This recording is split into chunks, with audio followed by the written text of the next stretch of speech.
Wala na guys, gidakop, gisikop na gid sa tinagyanan sa balaod sila ni Dato Adlaw no. Tapos yun, kawawa yung mga kasamahan nila kasi parang sa tingin ko doon sa napanood ko sa pagsikop sa kanila, lahat sila pinusasa no. Kawawa yung mga membro. Kawawa yung mga membro kasi walang kaalam-alam na yun nga, yung kanilang pinapagawa sa kanila ni Dato Adlaw ay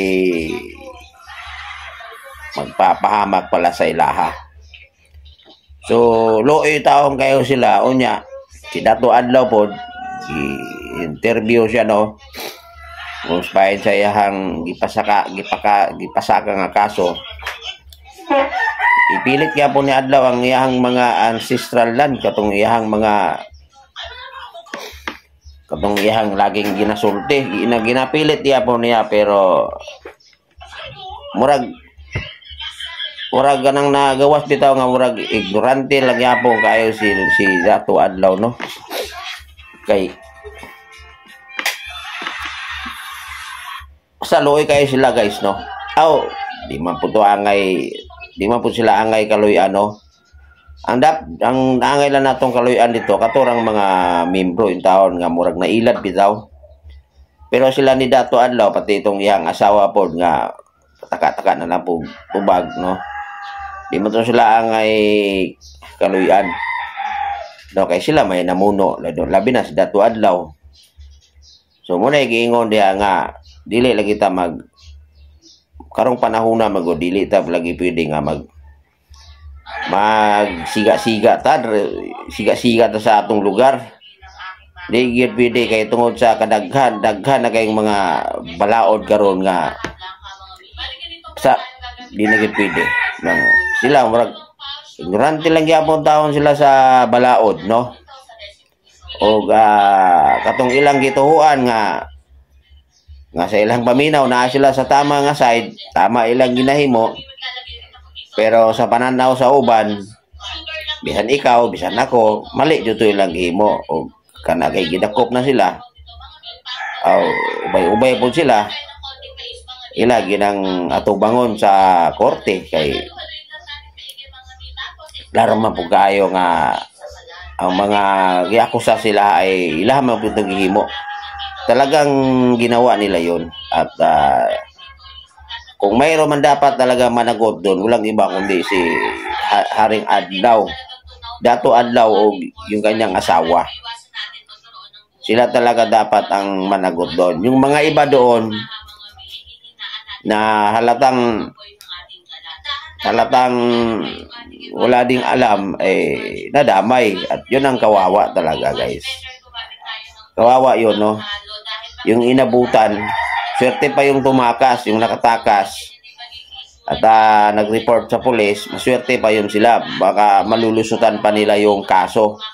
Pero yung mga naabutan, yung pagsikop nila doon, napusasan doon, mukhang mahirapan silang malusutan yung kanilang kinakaharap na kaso. So kawawa no. Para kasi nang nangyayari sa kanila parang pinagtatawanan na lang sila. Pinagtatawanan na lang sila ng mga tao doon, lalo na dito sa social media no. Pinagtatawanan sila.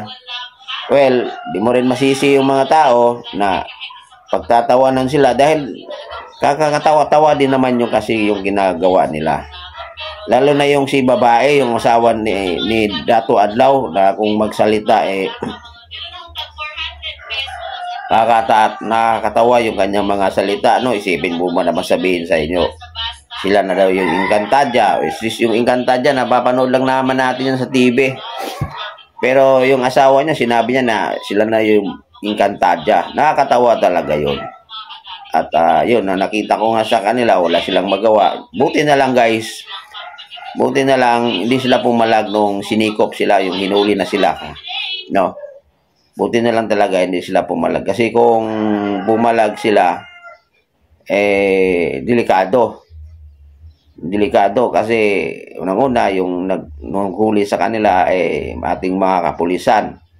At yung ating kapulisan, kung makikita mo, naka full battle gear sila, no?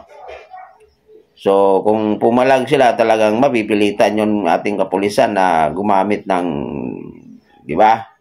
Buti na lang talaga at payapa yung kanilang, yung pagpunta ng mga pulis doon na nagdala ng warrant of arrest ay mapayapa. Ayaw nga, pag tinignan mo yung mga video, yung nakaupo silang lahat, kawawang-kawawa talaga sila. Kawawang-kawawa daw. At dapat kasi sana iniisip talaga ni Dato Adlaw yung kanilang ginagawa kung tama ba yung ginagawa nila or mali. Kahit sinong tanungin mo, maling-mali talaga yon yung ginagawa nila. Maliban na lang sa grupo nila ni Harry Adlaw, talagang naniniwala sila na tama yung kanilang ginagawa. So, kawawa kasi sa tingin ko yung iba doon may mga pamilya pa yon. Tapos siguro galing pa yun sa bundok, tapos bumaba tapos yun di na makakabalik sa kanila dahil ando na papadlakan na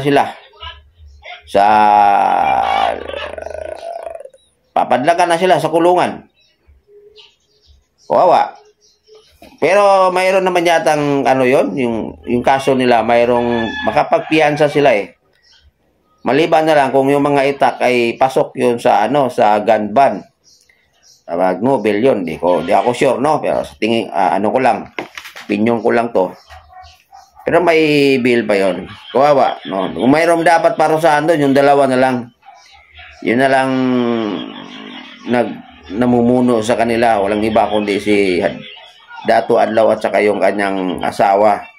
Yung iba doon sana makalusot sila sa kaso na kinakaharap nila. Para mga biktima lang kasi yung mga yon biktima lang kasi lang mga yon. So speaking of mga federal no, mga federal government, mga ganyan mga may proseso kasi yan. Pag mga ganyan, bago ma-implement yan, may proseso talaga yan.